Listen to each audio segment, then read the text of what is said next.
नमस्कार, प्रणाम, आदाब। कैसे हैं आप सभी? उम्मीद करता हूं कि आप बेहतर होंगे। मैं आपका रेडियो साथी आरजे आनंद आज लेकर आया हूं एक छोटी सी कहानी, और हम सुनेंगे वो कहानी ऐसी जो ज़िंदगी में एक अच्छी सीख दे सकती है और जिससे हम सीख लेकर कुछ अच्छा अपने लाइफ में कर सकते हैं। हाँ, कुछ अच्छा है ऐसा। तो उससे पहले मैं आपसे दो लाइनें कहना चाहूँगा कि ये ज़िंदगी हंसी है, इससे प्यार करो। ये ज़िंदगी हंसी है, इससे प्यार करो। अभी रात है तो सुबह का इंतज़ार करो। वो पल भी आएगा जिसकी ख्वाहिश है तुम्हें। वो पल भी आएगा जिसकी ख्वाहिश है तुम्हें। रब पर रखो भरोसा और खुद पर एतबार करो। खुद पर एतबार करो। जी हाँ दोस्तों, यदि हमें अपने पे विश्वास है तो हम बड़ी से बड़ी कठिनाइयों और बड़ी से बड़ी चुनौतियों से निजात पा सकते हैं। बड़ा अच्छा लगता है आपसे बात करके, और लगता है कि नहीं, कुछ नया है इस ज़िंदगी में जो हम कर सकते हैं। लेकिन हाँ, कुछ प्रेरणादायी चीज़ें होती हैं जो ज़िंदगी में कुछ सिखाती हैं, जो हमें बड़ा लाभ देता है। तो चलिए इसी को लेकर चलते हैं, आगे बढ़ते हैं। एक कहानी को हम लोग जानेंगे और उससे कुछ सीख लेंगे।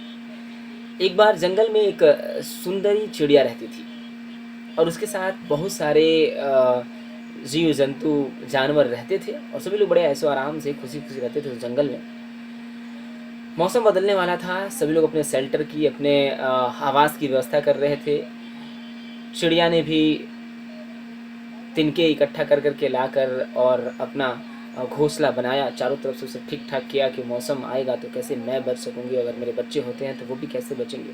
बाकी सभी लोगों ने ऐसा किया, सबके पास पर्याप्त समय था और सबको पता था मौसम बदलेगा तो बरसात आएगी, फिर ठंडी आएगी, और उसमें हमको कैसे अपने को सुरक्षित रखना है। सब लोगों ने अपने अपने तरीके से अपने अपने रहने की व्यवस्था की।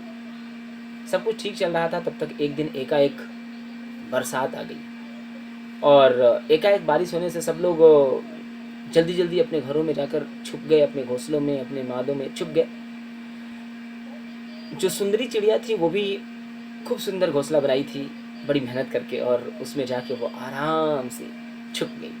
बारिश से बचने लगी और नीचे देखने लगी कि पानी कैसे आसमान से गिर रहा है, और अच्छा लग रहा था उसे, उसमें वो आनंदित हो रही थी। इतने में एक बंदर उस पेड़ के नीचे आया, और वो भीगने से बचने के लिए उस पेड़ के नीचे छुप गया।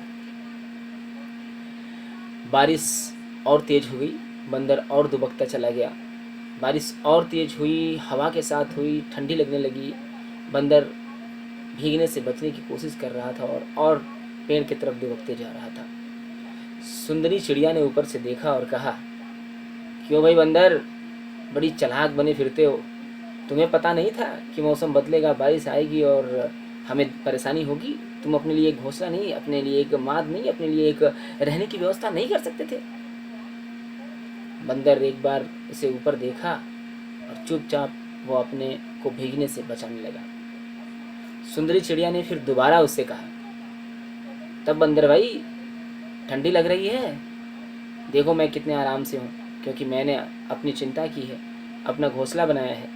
तुम भी अपने लिए एक रहने की व्यवस्था कर सकते थे।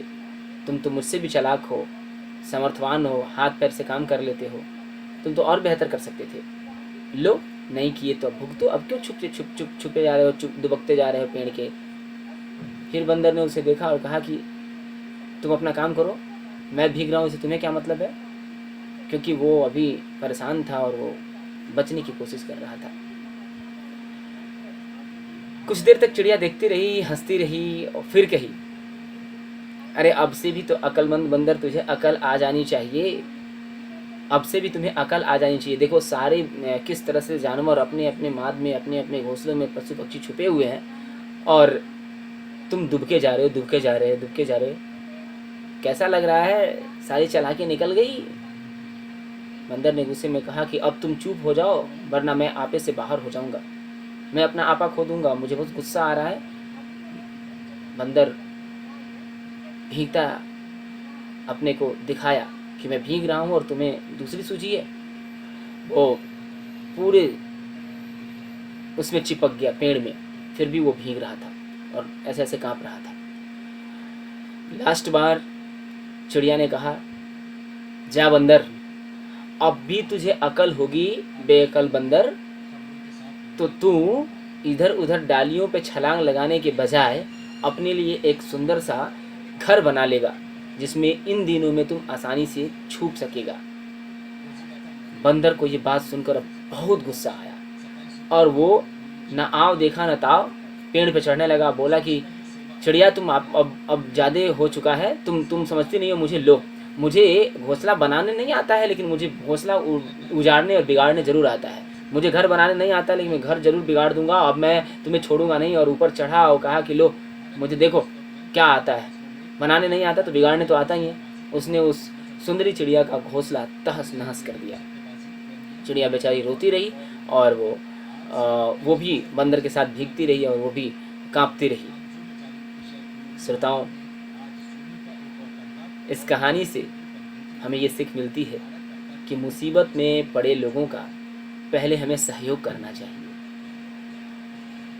नहीं तो जो बंदर की हाल थी वही मुसीबत में पड़े लोगों की हाल होती है। और उस समय जो चिड़िया की हाल थी, उसी तरह के लोग कुछ मिल जाते हैं जो उन्हें उसी समय सीख और नसीहत देने लगते हैं, उसी समय उसे खरी खोटी सुनाने लगते हैं, जिससे उस चिड़िया जैसा हाल हो सकता है। इसलिए आप भी स्थिति परिस्थिति को देखें, उसके बाद किसी को नसीहत दें। नसीहत देना अच्छी चीज़ है, लेकिन पहले उसकी मदद करनी चाहिए। यदि आप पहले उसकी मदद करते हैं, उसके बाद उसे नसीहत देते हैं, तो हो सकता है कि वह आपकी बात को समझ पाए।